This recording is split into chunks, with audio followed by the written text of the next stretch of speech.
ya kamata mutane su sani karatun da muka yi a baya na cewa shi wannan shugaban ga irin tsarin da yake so ya kawo kuma cin zaɓe ya san ba ci za su je ba, saboda haka duk wani wanda yake da kuri'a ko inda zai sai ya kokari ya lalata ya kokari ya jawo abin wurinsa. Ai kaga shi ma gwamnan Kano adalcin da za a yi masa, ai kaga shi ma yana daga cikin gwamnoni waɗanda muka faɗan cewa an taya musu kuɗaɗe kuma sun ɗan yi badakala a can da can, kuma abin yana nan a hannun jami'an tsaro, saboda haka za a kira shi an nuna masa cewa ko ya koma ko kuma irin a wulakanta shi, wanda yake wannan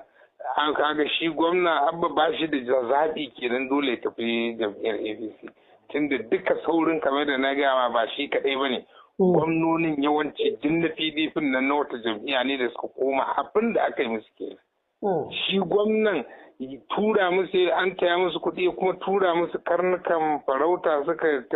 suka kakkama inda suka yi badakala a can da can, saboda haka aka nuna musu ko su taho ko kuma a wulakanta su. To kaga mutum ba shi da shi gwamna ba shi da wani zaɓi, ba wai zaɓin kansa ba ne bar Kwankwaso, ni ana fahimtar Allah shi ne da ya san daidai.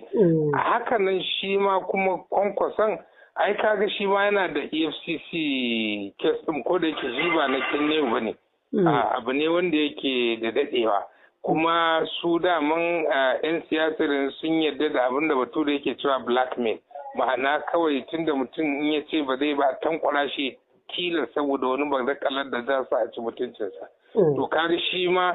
duk wani ihun koma APC, ai idan ka dubi Kwankwasiya ka dubi shi kansa Kwankwaso, siyasar Kwankwaso, duk da cewa akwai ƙarya da gaskiya a cikin lamarin, za ka fahimci cewa ai duk dai lalacewarsu yana ɗaya daga cikin 'yan siyasa 'yan kalilan da suke ta kururuwar adalci wa al'umma ko kuma adalci wa talakawa ko adalci wa na ƙasa. Suna daga cikin 'yan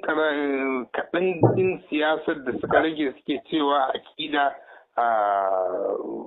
za a yaki zalunci. To mutumin da yake da wannan aƙida ta yaki zalunci a yi wa talaka wani ɗan abu da to dan Allah da na me ta ina ma zai je shiga cikin APC. In ya ma shiga ya ce ne, kuma sau nawa yana kwandemin ko kuma yana la'antar APC, yana nuna zaluncin da suke wa al'umma kasa kuma a gan shi cikin su, ai kaga hankali ma ba zai dauka ba. Saboda haka zancen Kwankwasa ya koma, ni har yanzu ban ga ta inda zai koma ba. In ya kuma koma to ni a wajena ya riga ya kashe siyasarsa, kowa ya gane shi kenan cewa shi ma yana daga cikin waɗanda suke azzaluman, saboda haka duk magana da yake ba gaskiya ba ce. So kaga duk irin wannan, don haka zai wuya ka iya cewa takamaimai cewa menene ake ciki, amma kamar da nake faɗa ni inda shawara ta za su bi da Kwankwason da shi Abban su yi ƙoƙari da duk waɗanda suke tare da su kada su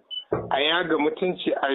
garin irin siyasar tsagiranci da aka saba, a ci mutuncin juna inda in an sake haɗuwa wasu za su iya kasa kallon fuskar juna. Siyasa ce wannan, kuma an shiga mummunan yanayi ne na siyasa a ƙasa, sai a yi taka tsantsan kowa ya ja bakinsa. Shi yasa kaga nake yaba shi Abban kwarai da gaske da duk hayaniyar nan. Ai kaga sau da yawa shi bai fito ya yi ce komai ba, kuma bai fito ya kai tsaye ya yi wannan ɗin mai gidansa ba. To ka gani ya burge ni. Shi ma Kwankwason kamata ya haka, duk wani zancen za su koma ko za a yi wane ne shi ma ya ja bakin sai shiru. In za su koma ya kyale sai su koma kafin a shiga dab da zaɓe, to kuma wannan sai a ce ba zai yi watan da daman harkar siyasar Najeriya kar ka taɓa ɗauka cewa Allah da ya albarkaci ƙasar nan da masana mahankalta za ka iya wannan abin ka sha.